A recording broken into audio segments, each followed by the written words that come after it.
Hi guys, in today's video I'm going to be discussing pistol grip. I will be discussing the grip on a semi-automatic pistol as well as a revolver. Stick around.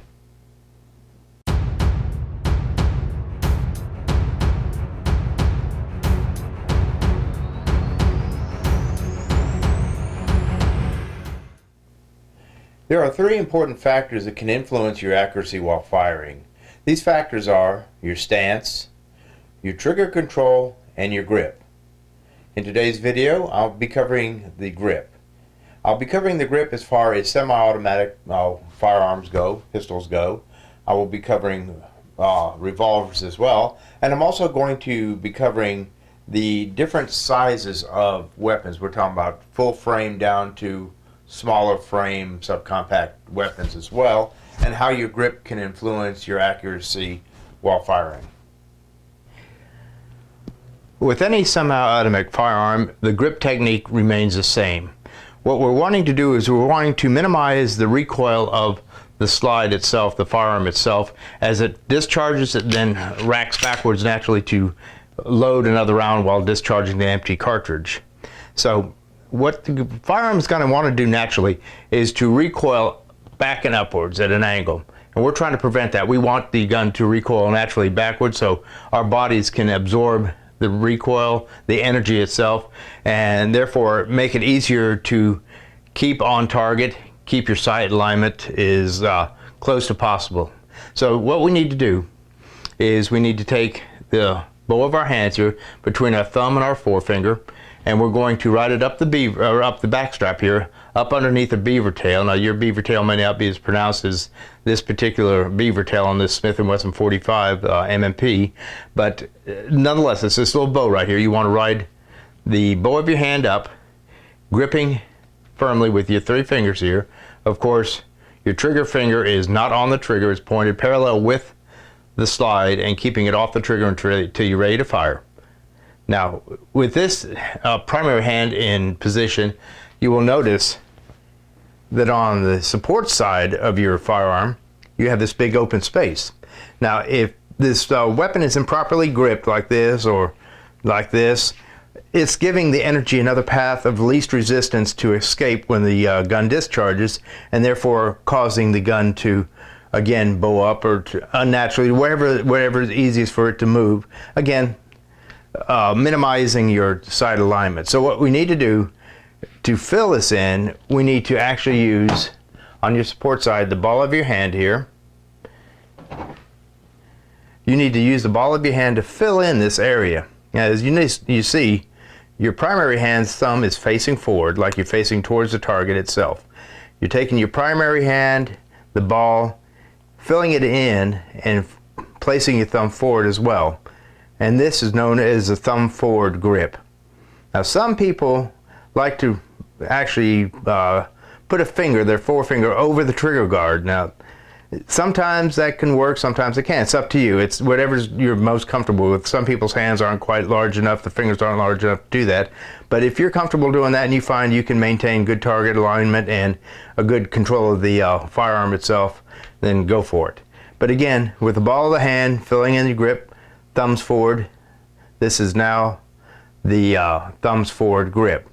Now, again, on the primary side, you'll see that your support hand, the fingers are wrapped tightly around the your primary hand here, and what you are going to do is you're going to put most of your grip in the support hand here. You still want to grip tightly with your primary hand, but you want to make sure that you're able to maintain trigger control, and that's another video that I'm going to cover on the techniques of trigger control. So let's go ahead and try this with another semi-automatic, one that's smaller in size. Here we have a smaller 45. This is Smith & Wesson M&P Shield. The grips are smaller. As you can see, you've got less area to grab onto, but the technique, I said, is the same. You want to ride the back strap up to the beaver tail with the bow of your hand, gripping firmly, finger of course off the trigger. You're presented with still a smaller space, but you still have that open space you need to fill. Again, using the ball of the hand, filling into that empty space there. gripping firmly with your support hand, tightly with the fingers, however, keeping your primary hand tight but not too tight as to affect your trigger control. Thumb forwards again. Again, this is the thumb forwards grip, and you should be able to maintain recoil at this point, at least with the grip part of this particular technique. So let's go ahead and try this now with even a smaller weapon. The weapon I have here now is a Smith & Wesson 380 Bodyguard. It's a subcompact or a pocket pistol. The technique's the same, but you've got to put a couple of twists onto it because of the size of the firearm itself. As you can see, it's a rather small firearm. It's designed to be used as a backup weapon, or the pocket pistol or ankle holster, wherever you feel comfortable carrying it. It's not designed really to be your primary self-defense or everyday carry. Now, technique again is the same. Up the back strap, beaver tail.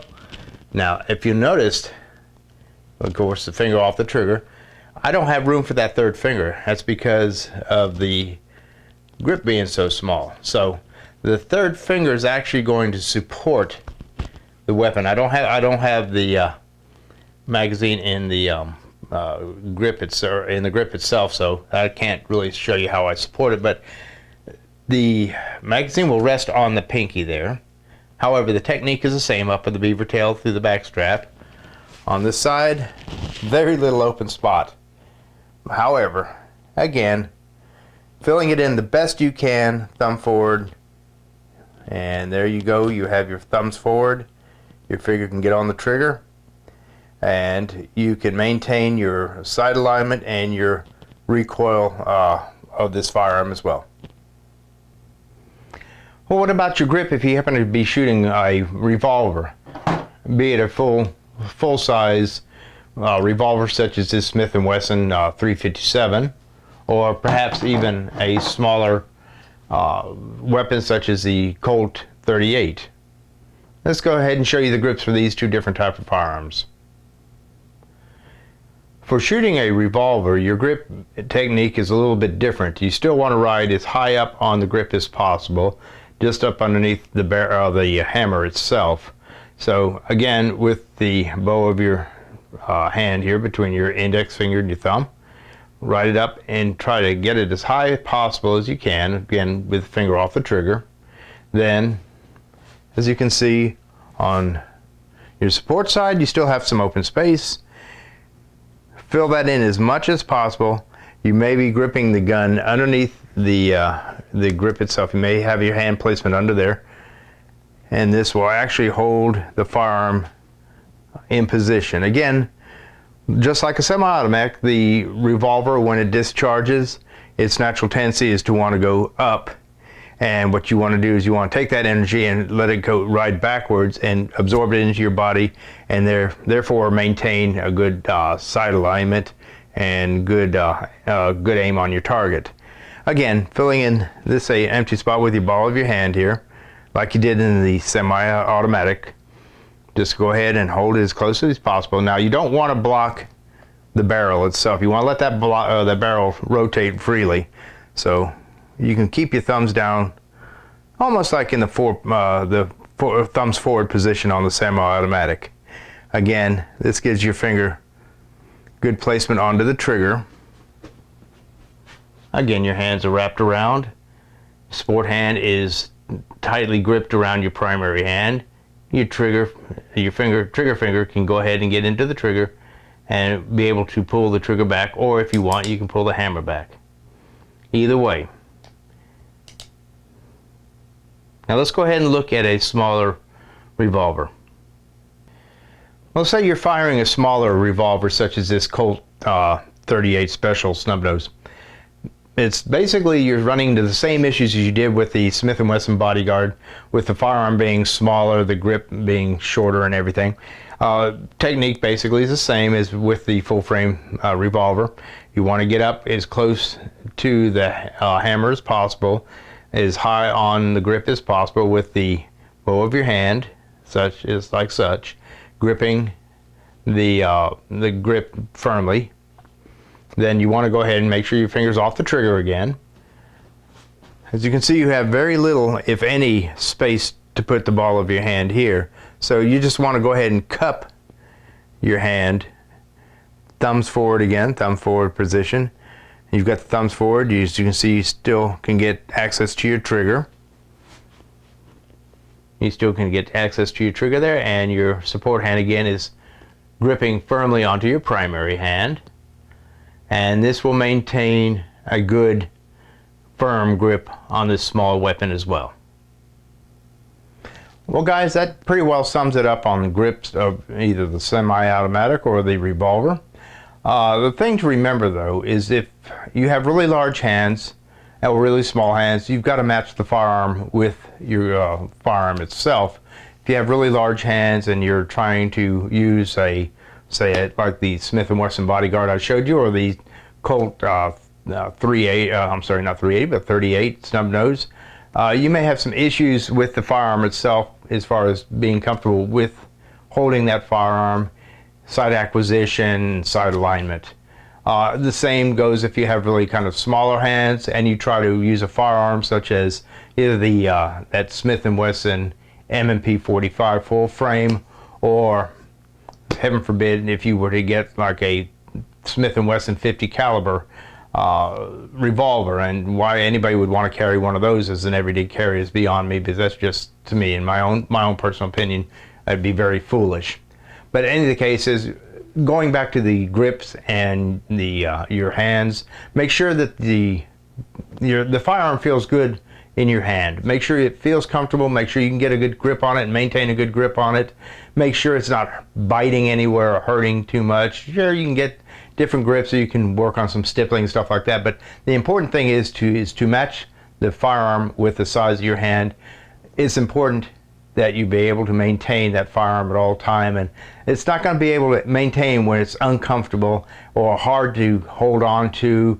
That's why dry firing is very important. When you find a firearm that really feels good to you and you have purchased that firearm, it's important to dry fire with that firearm on a regular basis, even more so than going to the range. As far as to practice a grip, it's important to go out there and plink targets to get the recoil effect and to be able to handle the recoil, get used to the recoil, to know how to manage the recoil. But dry firing is very important, and grip control on the firearm is one of the important factors of dry fire. Now, grip control is not the only thing, of course, as far as keeping a good sight alignment, sight acquisition, or staying on target. You also have your stance and your trigger control, but that's some other videos down the road. I'll put some of those out probably at a later date. So, with that being said, I hope this video was helpful to you. If it was, leave your questions or comments below. Ring that, subscribe and click that little bell if you want to be notified of upcoming videos. If you get a chance, visit my Patreon channel, and don't forget, guys, just to go ahead and support our men and women in law enforcement, our military, first responders. And until next time, be careful out there.